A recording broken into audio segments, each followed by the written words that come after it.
ಈ ನರನಾಗನ ಮುಂದಿನ ಭೇಟಿ ಶಿಕ್ಷಣ ಮಂತ್ರನ ರುದ್ರ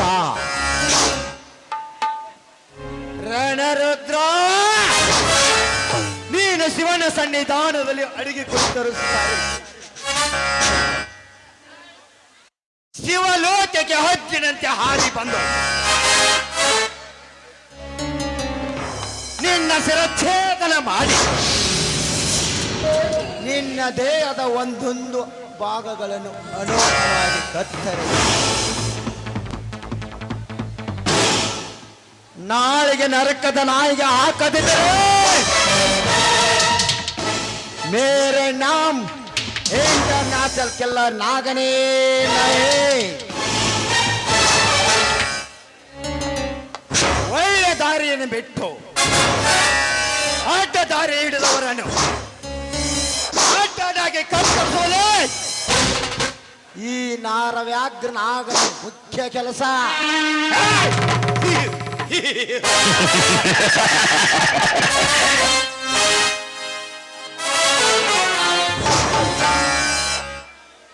ನಾನೆಂದು ಮೆರೆತಿರುವ ನರ ಕುರಿಗಳನ್ನು ಕತ್ತರಿಸಿ ಬರಿ ಬಿಸಿ ನೆತ್ತರವನೇ ಘಟಘಟನೆ ಕುಡಿದು ಗಿರಿ ಪರ್ವತಗಳನ್ನು ಏರಿ ಎಲ್ಲಿ ರೆಚ್ಚಿ ನೋಡುತ್ತಿದ್ದಾನೆ ಪುಂಡ ಪೋಖರಿಗಳ ಗಂಡ ಈ ನಾಗ. ಈ ಧರ್ಮರಾಜ್ ಬಂಡತನದಿಂದ ಪೊಂಡನೆಂದು ಮೆರೆಯುತ್ತಿರುವ ನಿನ್ನ ರುಂಡ ಕತ್ತರಿಸಿ ಬೇರ್ಪಡಿಸಿ ಈ ಹದ್ದು ಕಾಯಿಗೆ ದಾನ ಮಾಡದಿದ್ದರೆ ನನ್ನ ಹೆಸರು ನಾಗನೇ ಅಲ್ಲ.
ರೈತನ ಬಾಳಿಗೆ ನೀ ಆಸರಣ್ಣ, ಬಿಸಿಲು ಮಳೆ ಅನದೆ ದುಡುದ್ಯೋ ಬಸವಣ್ಣ.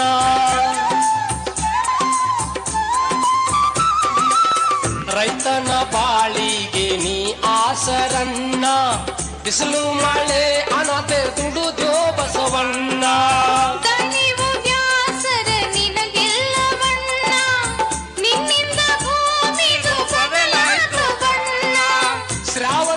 ಸೋಮವಾರನೆಂದು ಬಸವಣ್ಣ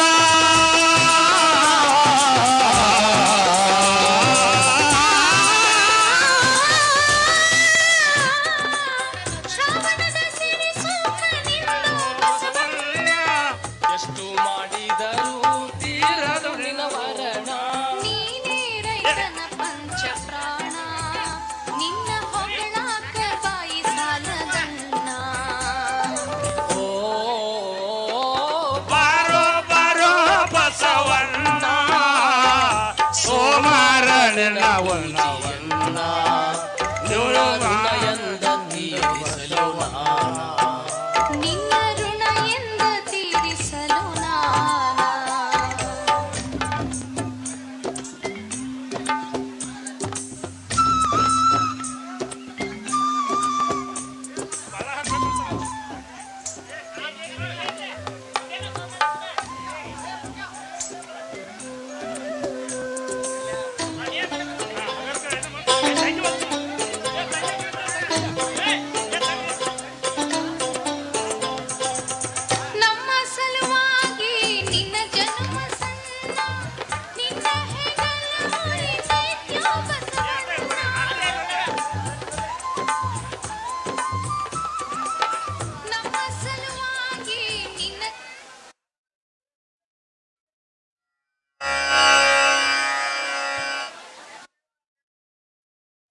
ಬಸವೇಶ್ವರ ತಾಯಿ ದ್ಯಾಮಮ್ಮ ನಮ್ಮ ಬಸವೇಶ್ವರನ್ನು ಪೂಜೆ ಮಾಡಿ ಒಂದು ಗೀತೆಯನ್ನು ಹಾಡಮ್ಮ. ನಾನು ಈ ಎತ್ತುಗಳನ್ನು ಹೋಗಿ ಊರ ಮುಂದೆ ಬಸವರ ಹೊಲಕ್ಕೆ ಹೋಗಿ ಬಿಟ್ಟು ಬರುತ್ತೇನೆ. ನೀನು ಒಂದು ಗೀತೆಯನ್ನು ಆದರೂ ಹಾಡಮ್ಮ. ಸರಿ ಆಯ್ತಣ್ಣ.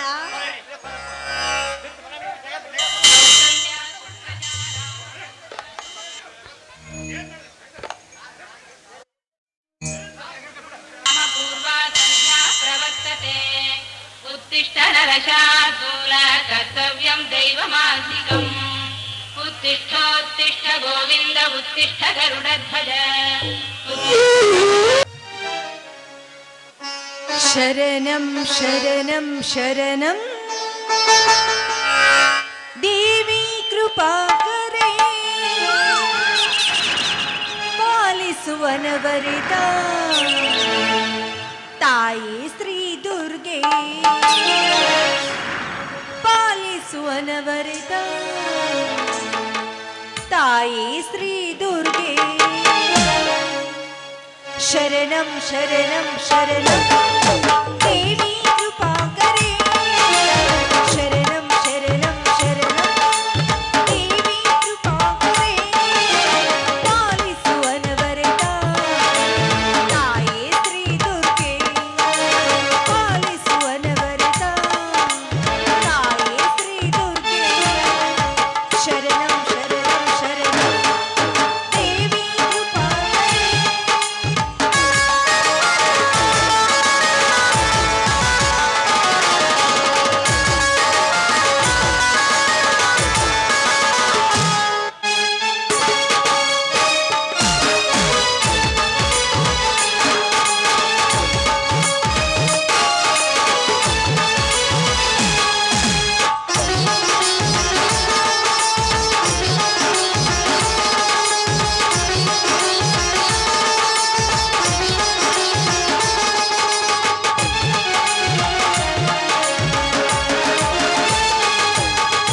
ರೈತರ ಬಾಳಿಗೆ ನೀ ಬೆಳಕಕ್ಕೆ ಬಾರಮ್ಮ ರೈತರ ಬಾಳಿಗೆ ನೀ ಬೆಳಕಕ್ಕೆ ಬಾರಮ್ಮ ಕರುಣಿಸಿ ಕಾಯಮ್ಮ ತಾಯಿ ಶ್ರೀ ದುರ್ಗೆ ಕರುಣಿಸಿ ಕಾಯಮ್ಮ ತಾಯಿ ಶ್ರೀ ದುರ್ಗೆ ಶರಣಂ ಶರಣಂ ಶರಣಂ ದೇವಿ ಕೃಪಾಕರೇ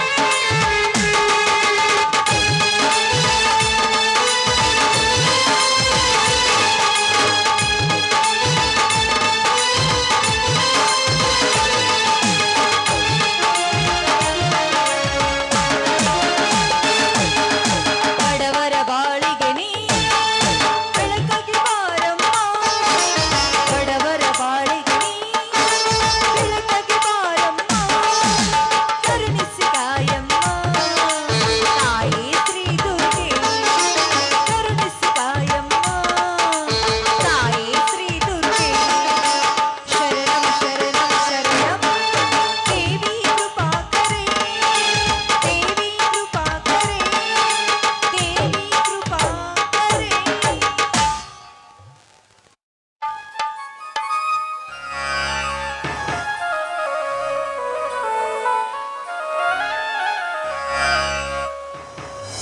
ಅಮ್ಮ ದುಷ್ಟರನ್ನು ಸಂಹರಿಸಿ ಶಿಷ್ಟರನ್ನು ಕಾಪಾಡುವ ಮಹಾ ತಾಯಿಯಮ್ಮ ನೀನು ಸವದತ್ತಿ ಏಳು ಕೊಲ್ಲದ ಎಲ್ಲಮ್ಮ ನೀನು ಅದರಂತೆ ತಾಯಿ ನಿನ್ಗೆ ಉಧೋ ಉಧೋ ಎಂದ್ರೆ ಸಾಕು ಎಲ್ಲಮ್ಮ ಎಂತ ಕಷ್ಟಗಳಿದ್ರು ನೀನು ನಿವಾರಣೆ ಮಾಡ್ತೀಯ ಬಡವರ ಬಾಳಿಗೆ ನೀನು ಜಗದೊಡತಿ ಎನಿಸ್ಕೊಂಡಿರೋ ಮಹಾ ತಾಯಿಯಮ್ಮ ನೀನು ಆದ್ರೆ ನನ್ನ ಜೀವನದಲ್ಲಿ ಕತ್ತಲೆಯೇ ಆವರಿಸಿಕೊಂಡಿದೆ ಯಾಕಮ್ಮ ನಾನು ಏನು ತಪ್ಪು ಮಾಡಿದನೆಂದು ನನ್ನ ಜೀವನದಲ್ಲಿ ಇಷ್ಟೊಂದು ಕಷ್ಟಗಳನ್ನು ಕೊಡ್ತಾ ಇದ್ದೆ ತಾಯಿ ನೀನು? ಹೇಳಮ್ಮ ಹೇಳು.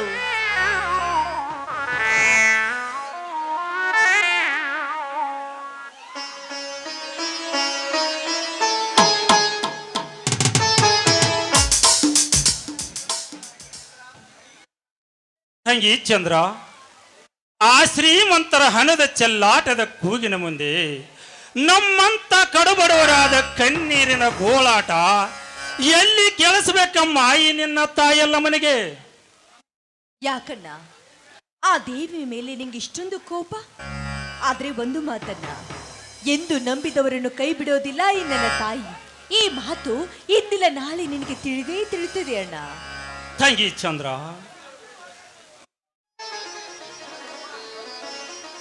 ತಂಗಿ ಚಂದ್ರ, ನಂಬಿದ ದೇವರನ್ನು ಬಂದಿ ಪೂಜೆ ಮಾಡುತ್ತಾ ಬಂದಿದ್ದೇವೆ. ಈ ದೇವಿಯನ್ನು ಇತ್ತಿತ್ತಲ ಯಾಕೋ ಏನು ಈ ದೇವಿ ಮೇಲೆ ಇದ್ದ ಭಯ ಭಕ್ತಿ ಹೊರಟು ಹೋಗಿದೆ ಅಮ್ಮ, ಹೊರಟು ಹೋಗಿದೆ.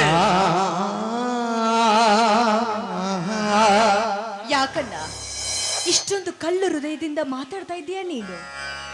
ಮತ್ತೇನು ಮಾಡಲಿ ತಂಗಿ, ಮತ್ತೇನು ಮಾಡಲಿ?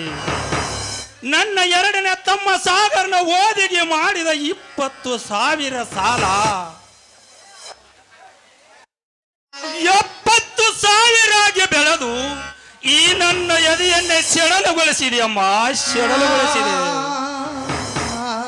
ಹೇಗಾದರೂ ಮಾಡಿ ಸಾಲ ಮುಟ್ಟಿಸಬೇಕಂದರೆ ಹೊಲಕ್ಕೆ ತಂದು ಹಾಕಿದ ಬೀಜ ಗೊಬ್ಬರದ ಖರ್ಚು ಬರುವಟ್ಟು ಬೆಳೆ ಬರುತ್ತಿಲ್ಲಮ್ಮ ಈಗಿನ ಹತ್ತಿರ ಮಳೆಗಾಲದಲ್ಲಿ. ಸಾಲ ಕೊಟ್ಟು ದನಿಗಳಿಗೆ ಮರುಹಣ ಕೊಟ್ಟು ಸಾಲದಿಂದ ಋಣ ಬಂಧನದಿಂದ ಮುಕ್ತನಾಗಿ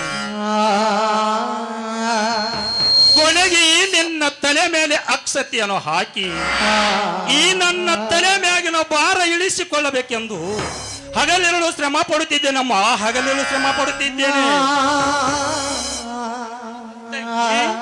ಇಟ್ಟಾದರೂ ಕರುಣೆ ಬೆರೆದಬಾರ್ದೇನಮ್ಮ ನಿನ್ನ ತಾಯಿಯಲ್ಲ ಮನೆಗೆ?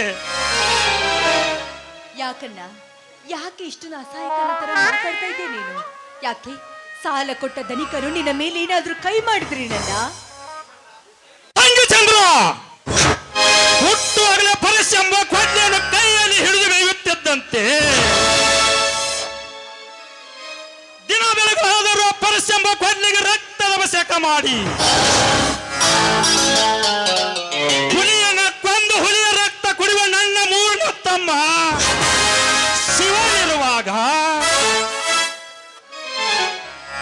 ನನ್ನ ಮೇಲೆ ಕೈ ಮಾಡುವ ಧೈರ್ಯ ಯಾರಿಗಿದೆಯಮ್ಮ ಈ ಊರಲ್ಲಿ? ತಂಗಿ ಚಂದ್ರ, ನಮ್ಮಿಬ್ಬರ ಮಾತಿನ ವಾಗ್ದಾಳಿಯಲ್ಲಿ ಆ ನನ್ನ ತಮ್ಮ ಸಾಗರ ಓದು ಮುಗಿಸಿ ಊರಿಗೆ ಬರುವಣ್ಣನು ನಿನಗೆ ಹೇಳೋದು ಮರ್ತ ಬಿಟ್ಟೆಮ್ಮ, ಹೇಳೋದು ಮರ್ತ ಬಿಟ್ಟೆ. ಹೌದಣ್ಣ, ಅಣ್ಣ ಸಿಟಿಯಿಂದ ಬರೋದು ನಿನಗೆ ಹೇಗ್ ಗೊತ್ತಾಯ್ತು? ನಿನ್ಗೆ ಯಾರು ಹೇಳಿದ್ರು? ತಂಗಿ ಚಂದ್ರ ವಾರದ ಹಿಂದೆ ಪತ್ರವನ್ನು ಬರೆದು ತಿಳಿಸಿದ್ದಾನೆ ಅಮ್ಮ, ತಿಳಿಸಿದ್ದಾನೆ. ಅವ ತಂಗಿ ಬರ್ಲಿ ನಿಂದ್ರ ಮಾಡ್ತೀನಿ. ಹಾ ನೋಡಮ್ಮ ತಂಗಿ, ನಡೆಸಿದ್ರೊಳಗೆ ನನಗೆ ತಮ್ಮ ಸಾಗರ ಬಂದೇ ಬಿಟ್ಟ. ಅಣ್ಣ ತಂಗಿ. ಅಣ್ಣ ಈಗ ಬಂದೇನಣ್ಣ?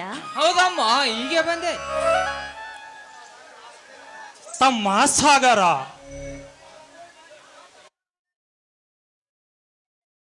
ಇದೇನಪ್ಪ ಈ ನಿನ್ನ ಹರಕ ಬಟ್ಟೆ ಅವಸ್ಥೆ? ದಾರಿಯಲ್ಲಿ ಬರುವಾಗ ಏನಾದ್ರೂ ಜಗಳವಾಯ್ತೇನಪ್ಪ? ಹಾಗೇನಿಲ್ಲ. ದಾರಿಯಲ್ಲಿ ಬರುವಾಗ ಒಬ್ಬ ಭಿಕ್ಷುಕ ಸೇಟ್ ಇಲ್ಲಂತೆ ಕೇಳಿದ್ದಕ್ಕೆ ನನ್ನ ಸೇಟನ್ನು ಅವನಿಗೆ ಕೊಟ್ಟು ನಾನು ಹರಕು ಸೇಟ್ ಹಾಕಿಕೊಂಡು ಬಂದಿದ್ದೇನೆ. ಹೌದಾ? ಹೀಗೇನಪ್ಪ? ಹಾ ತಮ್ಮ ಸಾಗರ್, ಈ ಸಲದ ನಿನ್ನ ಓದಲು ಹೋದ ರಿಜೆಸ್ಟ್ ಏನಾಯ್ತಪ್ಪ ಸಾಗರ್? ನನ್ನ ಕುಲದೇವರಾದ ಮಾರಿಗುಡಿ ಮಾರುತೇಶ್ವರನ ದಯದಿಂದ MBBS ಕೋರ್ಸ್ ಮುಗಿಸಿ ಡಾಕ್ಟರ್ ಆಗೋ ಎಲ್ಲ ಅರ್ಹತೆಗಳನ್ನು ಪಡೆದು ನಿನ್ನ ಮುಂದೆ ಬಂದು ನಿಂತಿದ್ದೇನನ್ನ ಆಶೀರ್ವದಿಸ. ಎದ್ದೇಳಪ್ಪ ಸಾಗರ್, ಎದ್ದು ಹೇಳು. ಸದಾ ನಮ್ಮ ಕುಲದೇವರಾದ ಬೀರ್ಲಿಂಗೇಶ್ವರ, ತಾಯಿ ದ್ಯಾಮಮ್ಮ, ಬಸವೇಶ್ವರ, ಶಿರಸಂಗಿ ಕಾಳಮ್ಮ ಸದಾ ಆಶೀರ್ವಾದ ನಿನ್ನ ಮೇಲಿರುವಲ್ಲಿ ಅನ್ನೋದೇ ಈ ನಿನ್ನ ಅಣ್ಣನಾಸೆ ಅಪ್ಪ, ಅಣ್ಣನಾಸೆ. ನೀ ಮಾತು ಒಂದೊಂದು ಮಾತನಾಡುವುದು ಹೇಳಿದರೆ ಆ ಶಿವಲೋಕದಿಂದ ಶಿವನೇ ಧರಿಗಿಳಿದು ಬಂದು ನನ್ನ ಜೋಡಿ ಮಾತನಾಡಿದಟು ಸಂತೋಷವಾಯ್ತನ್ನ, ಸಂತೋಷವಾಯ್ತು. ಈ ಜನ್ಮದಲ್ಲಿ ನಿನ್ನ ಋಣ ತೀರಿಸದೆ ಸತ್ತು ಹೋದರೆ ಮುಂದಿನ ಜನ್ಮಾಂತರ ಹೊಂದಿದ್ದರೆ ನಿನ್ನ ಮನೆಯ ಕಾಯುವ ನಾಯಿ ನಾಯಿಯಾಗಿ ಅದರ ಹುಟ್ಟಿ ನಿನ್ನ ಋಣ ತೀರ್ಸುತ್ತೇನೆ ನಾ ತೀರ್ಸುತ್ತೇನೆ. ತಮ್ಮ ಸಾಗರ ಇಷ್ಟು ದೊಡ್ಡ ಮಾತನಾಡಿ ದೊಡ್ಡವನಾಗಿ ಮಾಡಬೇಡಪ್ಪ ಈ ನಿನ್ನ ಅಣ್ಣನನ್ನು. ತಮ್ಮ ಸಾಗರ್, ನೀ ಹೇಳುವಟ್ಟ ದೊಡ್ಡ ಮನುಷ್ಯ ನಾನೇನಲ್ಲಪ್ಪ. ಈ ನಮ್ಮೆಲ್ಲರನ್ನು ಕಾಯುವ ಮೇಲಿದ್ದಾನೆ ಆ ಭಗವಂತ. ಎಂತ ಉದ್ಧಾರ ಗುಣದ ಅವನು ಅಣ್ಣ. ನಿನ್ನಂತ ಅಣ್ಣನನ್ನು ಪಡೆಯಲು ನಾನೇ ಭಾಗ್ಯವಂತ. ಹಾ ಅಣ್ಣ, ಪರಕರ್ಮ ವೀರ ನನ್ನ ತಮ್ಮ ಶಿವ ಎಲ್ಲಿ? ಶಿವ ಶಿವು ಬರ್ತಾನಿರಣ್ಣ, ಎಲ್ಲ ಕುಸ್ತಿ ಗಿಸ್ತಿ ಮುಗಿಸ್ಕೊಂಡ್ ಬರ್ಬೇಕು ನಮ್ಮ ಅಣ್ಣ. ಬಜರೆ ಬಜರೆ ಬಜ ಬಜ ಬಜ ಬಜರೆ ಬಜರಂಗಿ ಬಜರೆ ಬಜರೆ ಬಜ ಬಜ ಬಜ ಬಜರೆ ಬಜರಂಗಿ. ಬಂದೆ ಅಣ್ಣ. ಅಣ್ಣ, ಊರಿನಿಂದ ಯಾವಾಗ ಬಂದೆ? ಹೀಗೆ ಕೆಲವೇ ಸಮಯ ಆಯಿತು ಶಿವು ಬಂದು. ಇದೇ ನನ್ನ ಹಿಂದಿ ಆಗಿರುವ ಈ ನಿನ್ನ ಬಟ್ಟೆಗಳು. ಯಾಕಣ್ಣ, ದಾರಿಯಲ್ಲಿ ಬರುವಾಗ ಯಾವನಾದ್ರೂ ಬಂದ ನಿನ್ನ ಮೇಲೆ ತನ್ನ ಸೂರತನನ್ನು ತೋರಿಸಿ ಕೊಂಡನಿಸಿಕೊಂಡು ಹೋದನೆ. ಹಾಗೆ ನಿದ್ದರು ರಕ್ಷಣದಲ್ಲಿ ಹಸಿದ ಹುಲಿಯಂತೆ ಹೊರಿ ಪುಣ್ಯ ನಡೆಸಿಕೊಂಡ ಬಂಡದ ನಿನ್ನ ಪಾದಕ್ಕೆ ತಂದು ಅರ್ಪಿಸುತ್ತೇನೆ. ಅಂತ ಬಂಡರ ಕಡೆಯಲ್ಲೇ ಎಂಬ ಬಾರಿಸುತ್ತದೆ. ಏನಾಯ್ತೆಂದು ಅಂತ ಘಟನೆ ಏನು ನಡೆದಿಲ್ಲ. ಹಾ ಇರಲಿ, ಏರ್ಪೋರ್ಟಿಗೆ ಬರುತ್ತೇನೆ ಅಂತ ಹೇಳಿ ಏರ್ಪೋರ್ಟಿಗೆ ಬರದ ನೀ ಎಲ್ಲಿಗೆ ಹೋಗಿದ್ದೆ? ಅಣ್ಣ, ಈ ಕತ್ತಲ ಪ್ರಪಂಚದಲ್ಲಿ ನಿಂತಿದ್ಯಾ. ಯಾವತ್ತು ಮೈ ಮರಿಬೇಡ. ಮೈ ಮರೆತ್ರೆ ನರಸತ್ತ ನನ್ನ ಮಕ್ಕಳೆಲ್ಲ ಹಿಡ್ತವೆ. ಗಂಡರು ಬೇರೆ ಯಾವತ್ತು ಭದ್ರವಾಗಿರ್ಬೇಕು. ಅಂದ್ರೆ ಅಂದಾರ್ ಮಾಡಿಬಿಡ್ತಾರೆ. ಆಸ್ಪತ್ರೆ ಕಟ್ಟಿಸಬೇಕೆಂದ್ರು ನಮ್ಮ 2 ಎಕರೆ ಮಡ್ಡಿ ಹೊಲದ ಜಮೀನಲ್ಲಿ ಆ ಮುಖ್ಯಮಂತ್ರಿ ಕೆ ಪ್ರಸಾದ್ ಗೋರ್ಮೆಂಟ್ ಫ್ಯಾಕ್ಟ್ರಿ ಕಟ್ಟುವ ಸುದ್ದಿ ತಿಳಿದು ಆ ಮುಖ್ಯಮಂತ್ರಿ ಶಿರ ಕಡಿದು ಕಾದ ಕೂತರು ಈ ಶಾಂತಿಗೊಳಿಸಿಕೊಂಡು ಹೋಗಿದೆ. ಆದರೆ ನಾನು ಮಾಡಬೇಕಾದ ಕೆಲಸವನ್ನು ಯಾರೋ ಮಾಡಿ ಮುಗಿಸಿದರು. ಅದಕ್ಕೆ ಹಾಗೆ ಮರಳಿ ಬಂದೆಯಣ್ಣ. ಹಾಗೆಲ್ಲ ಸ್ವಲ್ಪ ಸ್ವಲ್ಪ ಮಾತಿಗೆ ಶ್ರೀಮಂತರನ್ನು ಎದುರು ಹಾಕಿಕೊಳ್ಳಬಾರದು ಶಿವು.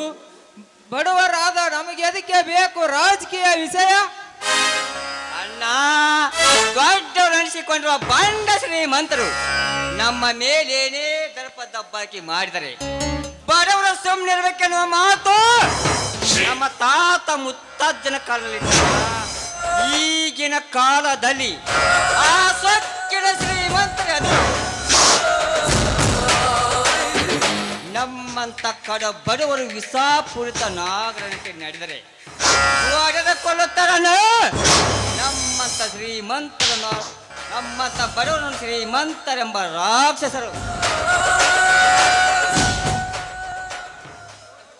ನೋಡು ಶಿವ, ಶ್ರೀಮಂತರು ತನ್ನ ಜೀವ ಕಾಪಾಡಿಕೊಳ್ಳಲು ಅನೇಕವಾಗಿ ವಿಜ್ಞಾನದಿಂದ ಕಂಡು ಹಿಡಿದು ಪವರ್ಫುಲ್ ಗನ್ ಪಿಸ್ತೂಲು ಬಂದೂಕುಗಳನ್ನು ಇಟ್ಟುಕೊಂಡಿರ್ತಾರೆ. ಕಡು ಬಡವರಾದ ನಮ್ಮ ಹತ್ತಿರ ಅಂತ ಆಯುಧಗಳು ಏನಿದೆಯಪ್ಪ, ಏನಿದೆ?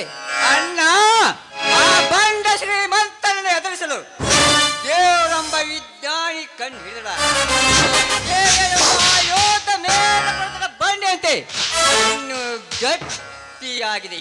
ಅದು ಅಲ್ಲದೆ ನಮ್ಮಂತ ಬಡವರ ರಕ್ಷಣೆಗೆಂದು ಸಾಕ್ಷಾತ್ ಪರ ಶಿವನ ಕೊಟ್ಟ ಪರಸು ಎಂಬ ಅಯೋಧ್ಯದ ಮಂದಿ ಮಾನವ ಕಂಡಿಡಿದ ಪಿಸ್ತೂಲ್ ಗನ್ ಬಂದೂಕುಗಳು ಕೇವಲ ತ್ರಣ ಸಮಾನವೆಂದು ಈ ಶಿವ ಕೈ ಎತ್ತಿ ಹೇಳ್ತಾನೆ. ತಮ್ಮ ಶಿವಣ್ಣ, ನೀನು ಹೇಳುವ ಮಾತು ನಿಜವೇ ಶಿವು. ಆದರೆ ನಿನ್ನ ಹತ್ತಿರ ಇರುವ ಗಂಡ ಗಡ್ಡಿಗೂ ಆ ಶ್ರೀಮಂತರ ಹತ್ತಿರುವ ಬಂದೂಕ ಪಿಸ್ತಲಿಗೂ ಬಹಳ ವ್ಯತ್ಯಾಸ ಇದೆಯಪ್ಪ, ಬಹಳ ವ್ಯತ್ಯಾಸ ಇದೆ. ಅಣ್ಣ, ಯುದ್ಧ ಮಾಡಕ್ ನಿಂತ್ರ ಸಂಗೊಳ್ಳಿ ರಾಯನಂಗ ಮಾಡ್ಬೇಕು. ರಾಜಕೀಯ ಅಂತ ಮಾಡಿದ್ರ, ಭಕ್ತಿ ಅಂತ ಮಾಡಿದ್ರ ಶ್ರೇಷ್ಠ ಕನಕದಾಸರಂಗ ಮಾಡ್ಬೇಕು. ರಾಜಕೀಯ ಅಂತ ಮಾಡಿದ್ರ ನಮ್ಮ ರಾವಲ ಸಂಘರ್ಷವ್ರಂಗ ಮಾಡ್ಬೇಕು. ಈ ಗೋವಿನ ಕಪ್ಪದ ಊರಾಗ ನಾಟಕ ಮಾಡಕ್ಕ ನಿಂತ ಕುಂತ ನಿಂತ ಮಂದಿ ಹೌದಾ ಹೌದಾ ಹೌದಾ ಅನ್ಬೇಕು. ಯಾಕಣ್ಣ ಈ ಜೀವನ ಪರಿಸ್ಥಿತಿ ಮೇಲೆ ನಿನಗೆ ಅಪನಂಬಿಕೆ. ಆ ಶ್ರೀಮಂತರ ಬಂದೂಕಿನಿಂದ ಬಾಳ ಹೋದ್ರೆ 10-12 ಜನರನ್ನು ಕೊಲೆ ಮಾಡಬಹುದು. ಆದರೆ ಈ ನನ್ನ ವೀರ ಮನಸ್ಸಿಗೆ ಅಂತೆ ಎಂಬುವುದೇ ಇಲ್ಲ. ಗಂಡು ಗೊಡಲಿಯಿಂದ ಸಾವಿರಾರು ಜನ ಬಂಡರ ರಕ್ತ ಈ ಭೂಮಿಯ ಮೇಲೆ ಕಡಲಾಗಿ ಮೆಚ್ಚಿದೆ ಶಿವ, ಮೆಚ್ಚಿದೆ ನಿನ್ನ ಎದೆಗಾರಿಕೆ ಮಾತಿಗೆ ಮೆಚ್ಚಿದೆ. ಪರುಸು ಎಂದರೆ ನಿನಗೆ ಪ್ರಪಂಚ ಪ್ರಾಣ ಎಂದು ಅಣ್ಣ ವಸಂತ ಪ್ರತಿಯೊಂದು ಪತ್ರದಲ್ಲಿ ತಿಳಿಸುತ್ತಿದ್ದ. ಪರುಸು ಎಂದರೆ ಎಷ್ಟರ ಮೆಟ್ಟಿಗೆ ಇಷ್ಟ ಎಂದು ನಾನಿನ್ನೆ ಪರೀಕ್ಷಿಸಿದೆ ಅಷ್ಟೇ. ಅಣ್ಣ, ಸಾಗರನನ್ನ ಓದಂತ್ರು ಮುಗೀತು. ಆದಷ್ಟು ಬೇಗ ಈ ಮನೆಗೆ ಅತ್ತಿಗೆ ಎಂಬ ಮಹಾಲಕ್ಷ್ಮಿಯನ್ನು ತಂದ್ಬಿಡೋಣ. ಏನಂತೀಯ ಅಣ್ಣ?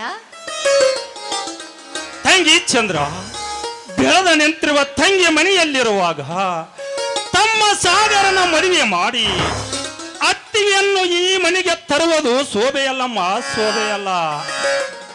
ನೋಡಮ್ಮ ತಂಗಿ ಚಂದ್ರ, ಈ ನಿನ್ನ ಅಣ್ಣಂದರ ಮದುವೆಗಿಂತ ಮುಚ್ಚೆ ತಂಗಿಯಾದ ಈ ನಿನ್ನ ಮದುವೆಯನ್ನು ಮಾಡಬೇಕಾದ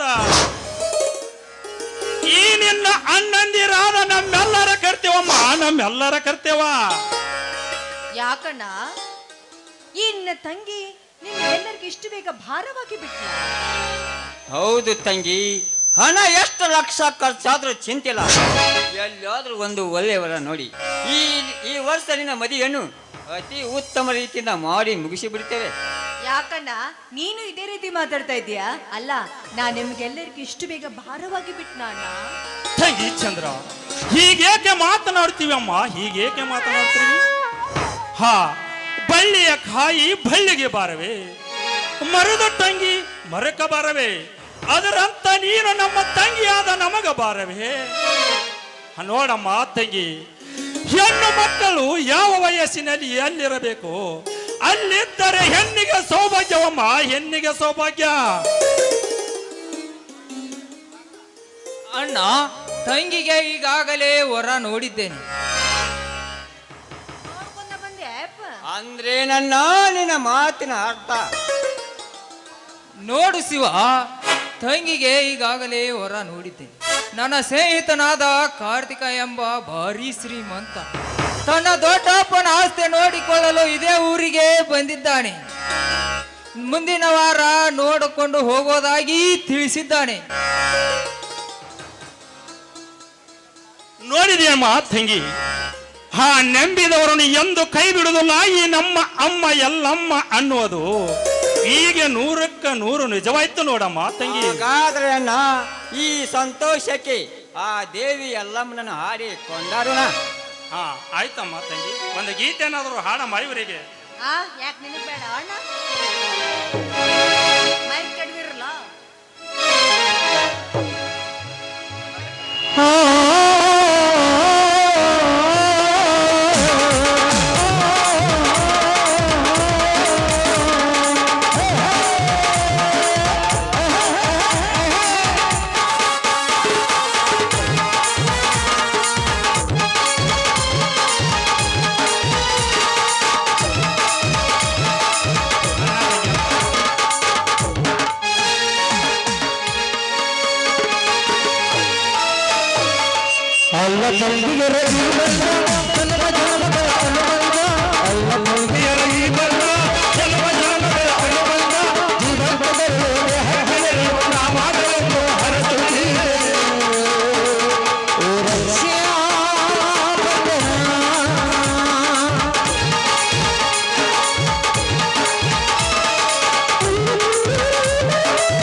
ಶುಭ ದಿನವೇ ಈ ರಾತ್ರಿ ಹಬ್ಬದಲ್ಲಿತು ಸೋದರರು ಬಂದವರನ್ನು ಈ ರಾತ್ರಿ ಸಾಕ್ಷಿ ಹೇಳಿತು ತಂಗಿಯ ಹುಟ್ಟಿದಾಚನ ಅಣ್ಣನ ಪದವು ಹೋಗಿತು ತಂಗಿಯ ಹುಟ್ಟಿದಾಚನ ಅಣ್ಣನ ಪದವು ಹೋಗಿತು ಗಂಡಿಗೆ ಮೂರವರ ಕರೀರಿತು ಗೊತ್ತಾಗಿದ್ದೇನೆ ಅಲ್ಲ ಅಲ್ಲ ಅಲ್ಲೂರಿಗೆ ಹೋಗಾರ ನನ್ನ ಇವೆಲ್ಲ ನೆನದಾಗಿತ ದೀರ್ಘಾಯು ಮಾಧವ ಅಲ್ಲ ತಂಗಿಯರ ಈ ಬಂದ ಜನ್ಮ ಜನ್ಮಗಳ ಅನುಬಂಧ ಅಲ್ಲ ತಂಗಿಯರ ಈ ಬಂದ ಜನ್ಮ ಜನ್ಮಗಳ ಅನುಬಂಧ ಜೀವನದಲ್ಲಿ ಹತ್ತನೆರೆ ನಾಮ ಬೆಲೆಯನ್ನು ಹರಸುತ್ತೀರೆ ಈ ರಕ್ಷಾ ಬಂಧನ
ನಡೆಯನ ಶಿರಾ ಬದ್ನಿಕಾಯಿ ಪಲ್ಯ ಅನ್ನ ಸಾರು ಮಾಡೀನಿ ಊಟ ಮಾಡಿವ್ರಂತ ನಡ್ರಿ ಬರ್ರಿ